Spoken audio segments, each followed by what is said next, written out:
What I have found is there's a test called the 20 statements test, the TST, and it's the most basic test and yet so effective. And this is to help you find your self-identities and your self-concepts and to see if there's any discrepancies between how you see yourself and how you would like to see yourself versus how you really behave and how you are.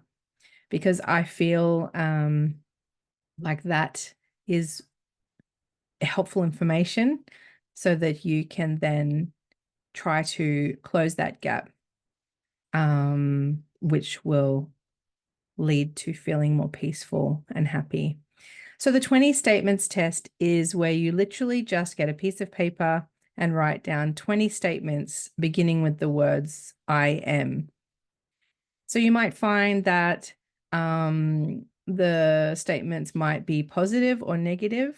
You also may find that it might begin with ones that feel more important to you, that you like to see yourself that way. So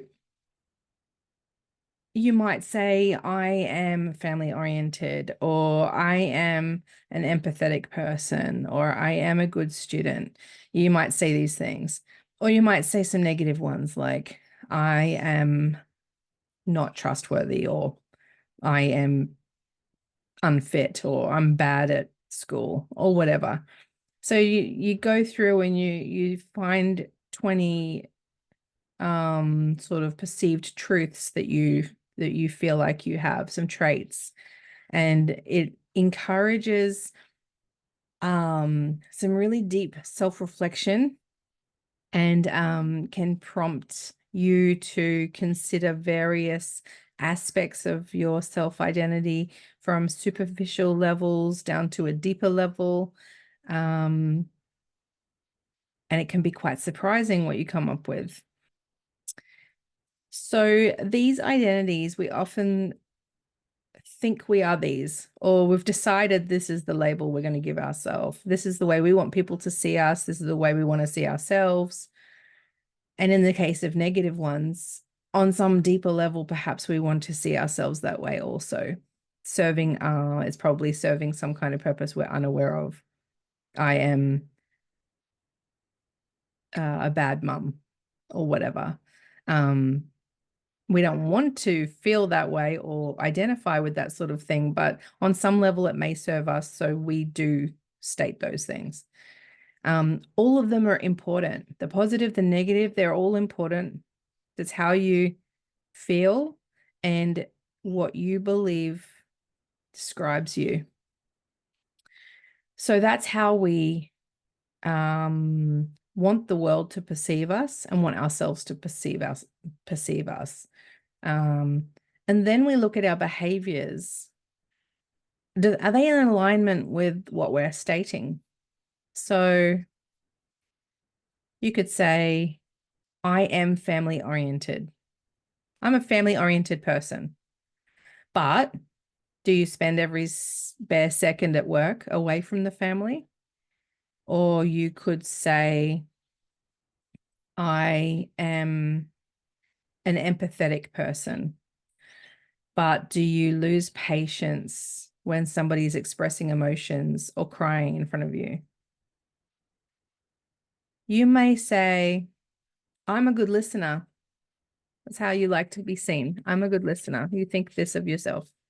And yet you don't really know anything about what's happening around you. To anybody that you love, you don't know what's happening in their lives. So how well are you listening?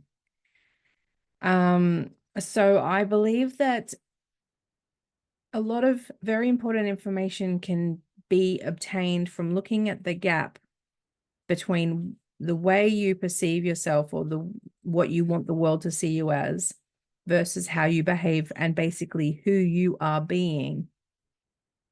And I think in that gap is where the pain lies. It's painful when we don't match up to our own perceived values or the way we want the world to see us. That gap is painful. So If we can close that gap, so we're living more aligned to what we perceive are our core values, then we will feel happier. But there is a caveat here. Are those your core values? Or are those the values you think you should have, or that you think the world expects of you, or your family expects of you, or your friends, or your job, your employer, your society? Is that what you believe they expect from you? Are those truly your core values? If those are your core values, then when we're living closer, more aligned to our core values, and we're behaving and we're acting and we're thinking in alignment with those core values, we feel happier. We feel peaceful and more authentic in ourselves. But when we're acting like these values, these perceived values, but actually they're not actually really our values, then there is a incongruence, and it doesn't feel very good. It feels like we're living a lie, or we're not being true to ourselves. You often hear people say, I just don't feel like I'm living true to myself, or living my truth, or being authentic, or I think the world doesn't see me the way I truly am. They don't see the real me. So it's maybe important to look at those things and to see if they do line up, and if they truly are your core values. So I believe to close that gap is the way we need to approach this, and to examine the I am statements themselves. I know this is easier said than done. It's definitely much easier said than done. Why are we holding on to that perception, that description of ourselves, that ego and identity? Why are we holding on to that? Why do we want the world to see us that way? Or why do we want to try to convince ourselves that we are that way? Perhaps it's the idealistic version of ourselves we're trying to hold on to, and our behaviors. We're never going to behave that way because it's not truly who we are.